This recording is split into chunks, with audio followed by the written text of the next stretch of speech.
ثم جاء الحسین فدخل معه ثم جاءت فاطمة فأدخلها تطهيرا اللهم هؤلاء أهل بيتي اذهب عنهم الرجس وطهرهم او كما قال صلی اللہ علیہ وآلہ وسلم رواہ مسلم۔ مولا یا صلی وسلم دائما ابدا علی حبیبک خیر الخلق کلہم هو الحبیب الذی ترجى شفاعته لكل حول من الاحوال مقتحم۔ حمد اور صلاۃ کے بعد لائق عزت احترام معزز مہمانان گرامی قدر، معزز علماء کرام، معزز اراکین مرکزی میلاد کمیٹی اور قرب و جوار سے آج کی اس سالانہ محفل ذکر شہداء کربلا علیہم السلام میں آنے والے معزز حاضرین، اللہ رب العزت کا شکر ہے کہ جس کی توفیق سے ہم آج اس عظیم مجلس ذکر میں جمع ہیں۔ دعا ہے کہ اللہ تعالی ہم سب کی حاضری اپنی بارگاہ میں قبول فرمائے۔ مبارکباد پیش کرتا ہوں تمام میلاد کمیٹی کے اراکین کو کہ جنہوں نے ہر سال کی طرح اس سال بھی اس حسین مجلس کا انعقاد کیا ہے۔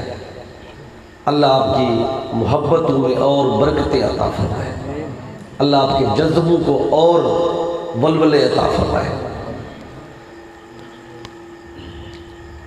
آج کی مجلس میں عنوان گفتگو کے طور پر میں نے قرآن مجید کی 2 آیتوں کا انتخاب کیا ہے۔ ایک آیت سورۃ البقرہ سے ہے اور دوسری آیت سورۃ الاحزاب سے ہے۔ گفتگو کے آغاز میں سورۃ الاحزاب سے بات شروع کروں گا اور پھر جب وقت آیا تو سورۃ البقرہ کی اس آیت کے ساتھ اس آیت مبارکہ کو جوڑ کے ایک پیغام آپ تک پہنچاؤں گا۔ سورۃ الاحزاب کی یہ جو آیت ہے، آیت نمبر 33، اس کو آیت تطہیر بھی کہتے ہیں۔ اس کے آخری لفظ ہے وَيُطَهِّرَكُمْ تَطْهِيرًا۔ تو یہ بڑی مشہور آیت ہے، اس کا ترجمہ بھی اکثر دوستوں کو یاد ہوتا ہے۔ تو اس ساری آیت پر بھی نہیں، بس اس میں سے ایک پیغام ہے، وہ آپ تک پہنچا کے پھر ہم سوئے کربلا چلیں گے۔ اللہ فرماتا ہے انما یرید اللہ لیذھب عنکم الرجس اہل البیت۔ فرمایا اے مصطفیٰ کے گھر والوں، یہ گھر والے کون ہیں؟ اہل البیت کون ہیں؟ اب ایک حدیث میں نے آپ کے سامنے پڑھی ہے، اس کا عربی جو متن تھا وہ آپ کے سامنے پڑھا ہے، اس میں آقا صلی اللہ علیہ وآلہ وسلم نے خود وضاحت فرمائی ہے، یعنی آیت کی شرح میرے آقا کی زبان مبارک سے ہو گئی ہے۔ میرے آقا نے حضرت عائشہ صدیقہ رضی اللہ تعالیٰ عنہ راویہ آپ ہیں، آپ کہتے ہیں ایک دن میرے آقا باہر تشریف لائے اور آقا کے جسم اطہر پہ ایک ایسی چادر تھی جس پر کجاووں کے نقش بنے ہوئے تھے، کالی چادر تھی، اس پہ کجاووں کے نقش تھے۔ تو کہتے ہیں اس چادر کو پہن کے آقا تشریف لائے، اتنے میں امام حسن مجتبیٰ علیہ السلام تشریف لائے تو آقا نے اس شہزادے کو خود اس چادر کے اندر لے لیا۔ تو کہتی ہے ثم جاء الحسین، پھر میں نے دیکھا امام حسین تشریف لائے، فداخل معه، انہیں آقا نے نہیں داخل کیا بلکہ انہوں نے دیکھا بڑا بھائی چادر میں ہے تو وہ آئے اور خود داخل ہو گئے۔ پھر تیسرے نمبر پہ کہتی ہیں سجدہ کہنا پائی تو فادخلہا، میرے آقا نے ان کو بھی اپنی چادر میں لے لیا۔ پھر آخر میں مولا علی آ گئے، ثم جاء علی فادخلہ، ان کو بھی چادر میں لے لیا۔ جب چادر میں ان کو لے کر پھر میرے آقا نے قرآن کی یہ آیت پڑھی جس آیت تطہیر کہتے ہیں، ثم قال انما یرید اللہ لیذھب عنکم الرجس اہل البیت ویطہرکم تطہیرا۔ آیت پڑھ کر پھر میرے آقا نے یہاں اہل بیت کی بھی بات کر دی، یہ گھر والے میرے کون ہیں جن کے یہاں رجس کو دور رکھنے کی بات ہو رہی ہے، اور پھر آقا دعا کے لیے بھی ہاتھ اٹھاتے ہیں، اللہم ہؤلاء اہل بیتی اذھب عنہم الرجس، مولا یہ میری اہل بیت ہے، ان سے رجس کو دور رکھ، وطہرہم، انہیں پاکی عطا فرما۔ اب قرآن میں اہل البیت کا لفظ آیا ہے، پھر زبان مصطفیٰ نے اس اہل البیت کی وضاحت کی ہے۔ اب اس وقت تو فقط اتنی بات عرض کرتا ہوں اہل بیت کی تاکہ بات واضح ہو جائے۔ بعض دوستوں کے ذہنوں میں خیال آتا ہے کہ ازواج مطہرات اہل بیت نہیں ہیں، بھی وہ بھی اہل بیت ہیں، لیکن اہل بیت کی جو اقسام ہیں نا، ان میں دیکھیں ایک اہل بیت نسبی ہوتے ہیں، ایک اہل بیت سببی ہوتے ہیں۔ تو جو ازواج ہیں وہ اہل بیت سببی ہیں، ایک سبب بنا ہے اہل بیت ہو گئی، وہ سبب نکاح ہے۔ تو وہ جب اہل بیت کی بات کریے، اہل بیت نسبی ہیں جو مصطفیٰ کا اپنا خون ہے، جنہیں آقا نے خود گھٹی عطا فرمائی ہے پیدا ہوتے ہیں۔ مولا علی پیدا ہوئے، ان کو بھی گھٹی مصطفیٰ نے دی تھی۔ سیدہ کائنات پیدا ہوئی، انہیں بھی گھٹی مصطفیٰ نے عطا فرمائی۔ حسن مجتبیٰ پیدا ہوئے، ان کی پہلی غذا مصطفیٰ کا لعاب تھا۔ امام حسین علیہ السلام پیدا ہوئے، ان کی بھی پہلی غذا کچھ اور نہیں تھا، مصطفیٰ کا لعاب تھا۔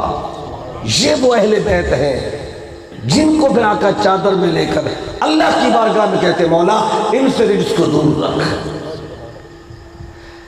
اب حدیث سے اس بات کی وضاحت ہو جاتی ہے۔ اب میں اس مضمون کی طرف آتا ہوں۔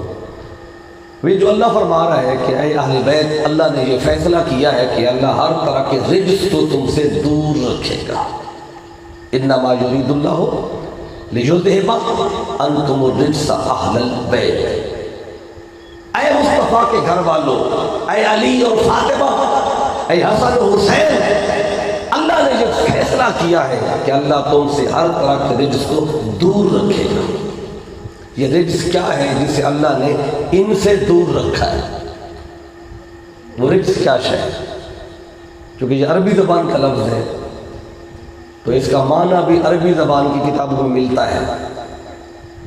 تو میں دو تین جو عربی لغت کی کتابیں ہیں جس سے میں نے دیکھا پڑھا وہ آپ کو پہنچا دیتا ہوں۔ لسان العرب کو پڑھیں، اس میں بھی یہ لفظ رجس نکالے تو اس کے 8-10 معنی ملتے ہیں۔ المفردات کو پڑھیں، اس کے اندر بھی یہ 8-10 معنی موجود ہیں۔ قاموس کو پڑھیں، سیاق کو پڑھیں، المنجد کو پڑھیں، جو بھی عربی لغت کی اہم کتابیں ہیں یہ ساری، ہر کتاب میں یہ معنی موجود ہیں۔ وہ معنی کیا ہے؟ یہ آج 10 محرم تھا، میں یہ 10 آپ کو بتا دیتا ہوں اس مناسبت سے۔ رجس کا ایک معنی ہے کفر، رجس کا دوسرا معنی ہے شرک، رجس کا تیسرا معنی ہے ناپاکی، اس کا چوتھا معنی ہے پلیدی، اس کا 5واں معنی ہے نقص و عیب، اس کا 6واں معنی ہے میل، میل نہیں ہوتی کپڑوں سے میل نکلتی ہے، میل، اس کا 7واں معنی ہے گناہ، اس کا 8واں معنی ہے شک، اس کا 9واں معنی ہے عذاب، اس کا 10واں معنی ہے ابلیس و شیطان۔ ابلیس کو بھی قرآن میں رجس کہا گیا ہے، کفر کو بھی رجس کہا گیا ہے، شرک کو بھی، یہ سارے معنی قرآن کی آیتوں کے اندر موجود ہیں۔ 10 سے 12 مرتبہ لفظ رجس قرآن مجید میں استعمال ہوا ہے، ہر جگہ پہ اس کا معنی ایک نہیں تھا، جدا جدا معنی تھے، الگ الگ معنی تھے۔ تو اس کے میں نے 10 معنی بتائے۔ اب جس بھی ترجمہ کرنے والے نے ان 10 میں سے جو بھی معنی لیا وہ ٹھیک ہے، کیونکہ اس کے معنی زیادہ ہیں۔ آپ ایک قرآن مجید کھولیں ترجمے والا، اس میں معنی لکھا ہوگا پلیدی، دوسرا کھولیں اس میں لکھا ہوگا ناپاکی،